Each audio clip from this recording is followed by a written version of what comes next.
Dungeon Man. We're here to show you another aspect of the quick play RPG Dum Dums and Dragons. This time, we're going to go over some of the elements of the Dungeon Runner's responsibilities. Now, obviously I can't show you how to play the rules right now. That's going to be a much longer video, and the Dungeon Man, frankly, doesn't have time for that. But the Dungeon Man can show you one thing, and that is how to create a bespoke adventure to send your party on. Now, as the Adventure Runner, you are part referee, part deity, and part master of ceremonies, not necessarily in that order. So it's your responsibility to come up with and keep on track a fun, quick, one-session adventure for your party to play. And this little handy guide, the Adventure Runner's Manual, will help you do that. And let me show you how. So we're going to start here on the back cover with what we like to call the adventure sheet. Have you ever played a Mad Lib? It's a lot like that. The format is simple. The party finds itself verbing at the location. They now have to go to other location in order to action the target. They care because of motivation. But first, they must overcome the obstacle. But what they never expected was a second obstacle. Now, what you do is you take that basic bare bones structure and you open her up to page 3, Adventure Smithing. Here you got a list of verbs, locations, actions, all the great stuff that we found back on the adventure sheet. Here you can just pick some things that you like, things that might seem related, things that call to you, things that tickle your narrative fancy. Now, since this is potential product, the Dungeon Man will not actually be writing in his Adventure Runner guide. He will be using a simple note card to take notes. Now, I'm going to take the verb shopping. This element of the adventure sort of represents a finish of the last adventure, or maybe some downtime activity between adventures that the party might be engaging in. Now, I don't know about you, but the Dungeon Man loves to shop. And for the starting location, let's get a little weird. Let's take the Wizard's Tower. Now, as a warrior of renown, the Dungeon Man doesn't typically need to go shopping at a wizard's tower, but that fact alone tends to lead the Dungeon Man to find some things that he never even knew that he needed. Perfect example, the last wizard tower I was in, I actually got this beautiful, magically enchanted wolf cloak. It's in a perfect rectangle shape. It was a rectangular wolf, can you believe that? The Dungeon Man can barely believe that. Now we pick a second location to send our party to, and in that case I am going to say the bleak desert. We're going to send our party out venturing into the blasted wastes of sand and dryness and thirst and bleak desert. You know what a bleak desert is. Now for actions, I'm going to choose deliver. As a classic adventurer, the Dungeon Man knows that sometimes the most lucrative opportunities are those of the postal variety. For targets, we're going to pick the secret. We're delivering the secret. Probably not the book. I don't want to be sued.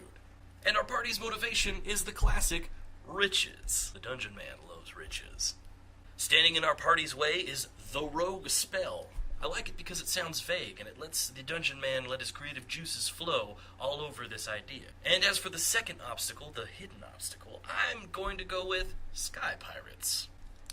Now, with these words written here on our handy card of notes, we can head back to the adventure sheet, plug it in, and come up with a quick synopsis of what this quest will be.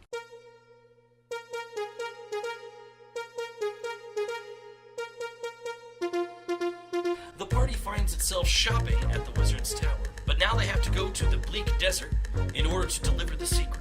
They care because of riches.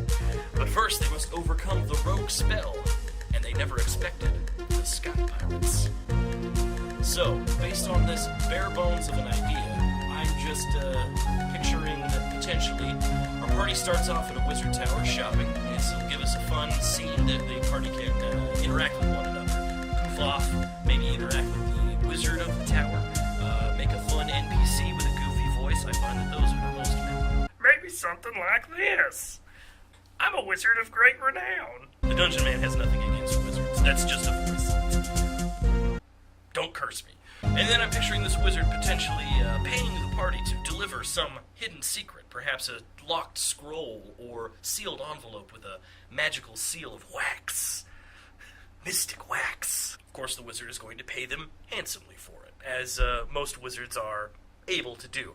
Wizards tend to be fairly affluent, but the Dungeon Man doesn't like to get into class politics, so we'll be moving on. The rogue spell, I can imagine maybe the wizard would offer to transport the party magically closer to their destination. The blasted desert, complete desert. But instead of teleporting them to where they want to go, it teleports them into another stranger world, perhaps a realm that they must escape in order to get to the desert. Or maybe the desert was in fact not the intended location. They must now travel through the desert to deliver the message. And of course, the Sky Pirates, which I can only picture as being great massive sailing ships with balloons sailing around the desert, preying on poor innocent travelers. It's exciting. It's going to make for a great fight scene later on in the game.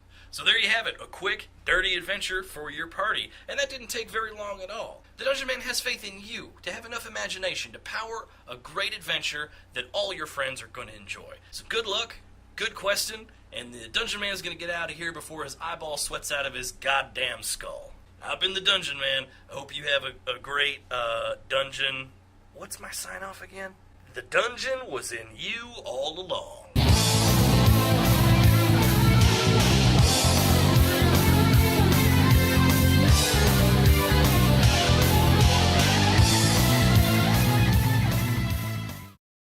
The Dungeon Man's eye patch is not cooperating for this video.